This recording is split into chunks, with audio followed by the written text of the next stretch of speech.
Picture this. A brilliant colleague suddenly forgets how to use the office printer. A tech-savvy friend claims they can't figure out social media. Your smartest classmate plays dumb during group projects. What's going on? You're witnessing one of the most fascinating psychological games humans play: strategic incompetence. And here's the shocking truth. The people doing this aren't lazy or clueless.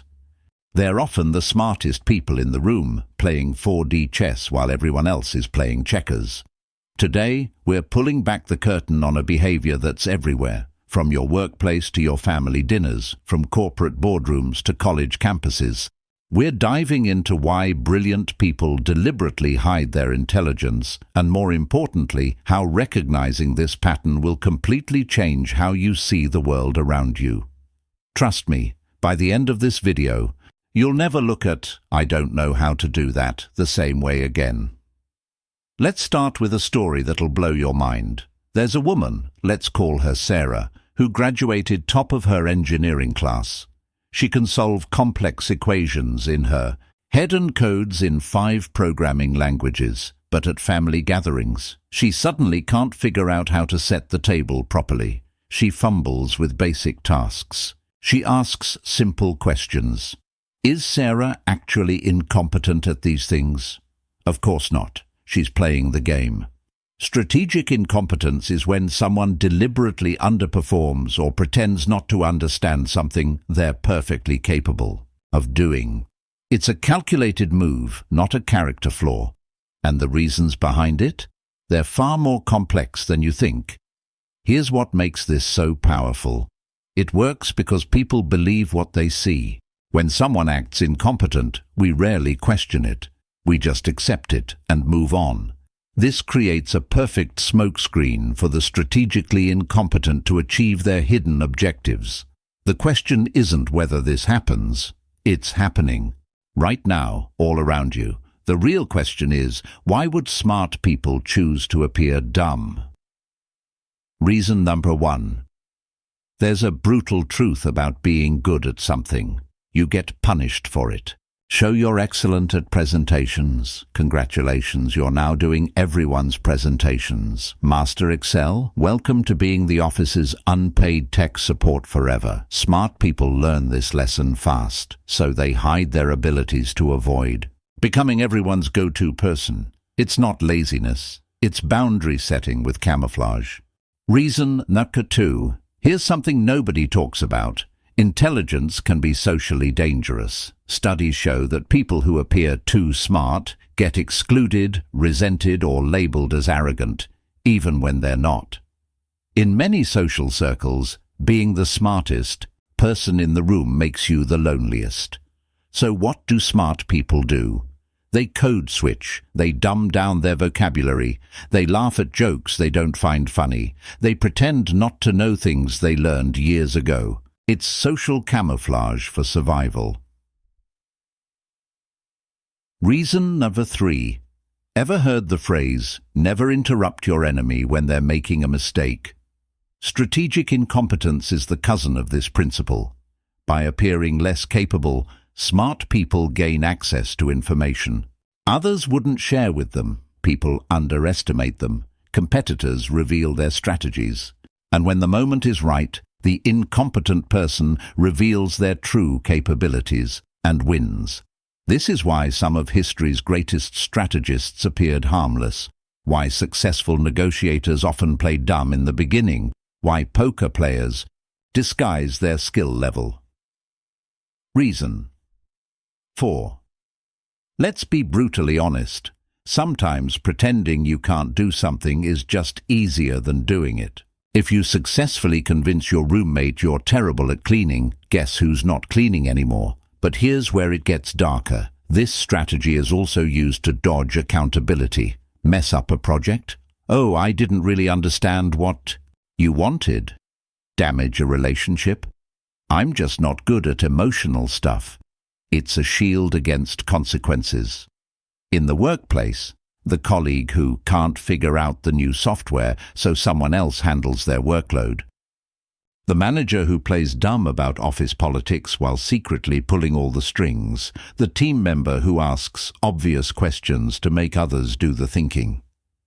In relationships, weaponized incompetence in partnerships. One person pretending they can't cook, clean, or handle basic tasks, so the other person does everything. It's so common there's now a viral term for it. In academia, the genius student who deliberately underperforms to avoid being labeled a nerd or to manage expectations. They'd rather be thought lazy than smart and struggling. In politics and power, politicians who play man of the people despite Ivy League educations. Leaders who pretend not to understand technical details to avoid accountability. The oldest trick in the power playbook, online. Influencers pretending to be less savvy than they are to seem relatable. Experts hiding their knowledge to avoid being challenged. The carefully curated, "I'm just figuring this out too" persona when they're actually years ahead. Now here's where this gets serious. Strategic incompetence isn't always harmless. When it becomes a pattern, it destroys trust, creates resentment, and damages relationships. The person constantly pretending they can't handle household tasks isn't being clever, they're being manipulative. In organizations, it leads to talented people being overburdened while the strategically incompetent cruise by. It creates toxic cultures where helping others becomes a punishment. And on a personal level, people who constantly hide their intelligence often pay a psychological price. There's research showing that code switching and masking your true abilities is mentally exhausting. The constant performance drains you. Plus, there's the opportunity cost. Every time you pretend you can't do something, you're potentially missing chances to grow, lead, or shine. You're trading short-term comfort for long-term stagnation. The line between strategic positioning and self-sabotage is thinner than you think. So how do you identify strategic incompetence in the wild? Red flag number 1. Watch for selective incompetence. If someone is brilliant at the things they want to do but mysteriously incompetent at things they don't, that's your signal. Red flag number 2. The pattern of convenient confusion. They forget how to do specific tasks repeatedly, but their memory is sharp everywhere else. Red flag number 3. They're competent in private but incompetent in public, or vice versa. Here's how to protect yourself. First, don't automatically rescue people. When someone claims they can't do something, resist the urge to jump in. Let them figure it out. Real incompetence learns. Strategic incompetence just finds another excuse. Second, set boundaries. I can show you once, but then you're on your own. This separates genuine help-seeking from exploitation. Third, call it out, but tactfully. I've seen you handle more complex things than this. I'm confident you can figure it out. This removes the mask without direct confrontation. Fourth, recognize when you might be doing it. Self-awareness is key. Are you genuinely struggling, or are you strategically avoiding? Strategic incompetence is everywhere once you know to look for it. It's a tool, neutral in itself, but powerful in application. Like any tool, it can be used for protection or manipulation, for strategic positioning or toxic avoidance.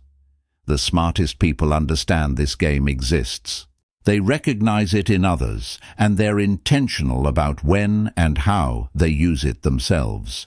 So the next time someone claims they just don't get it, ask yourself, are they really incompetent, or are they brilliantly playing dumb?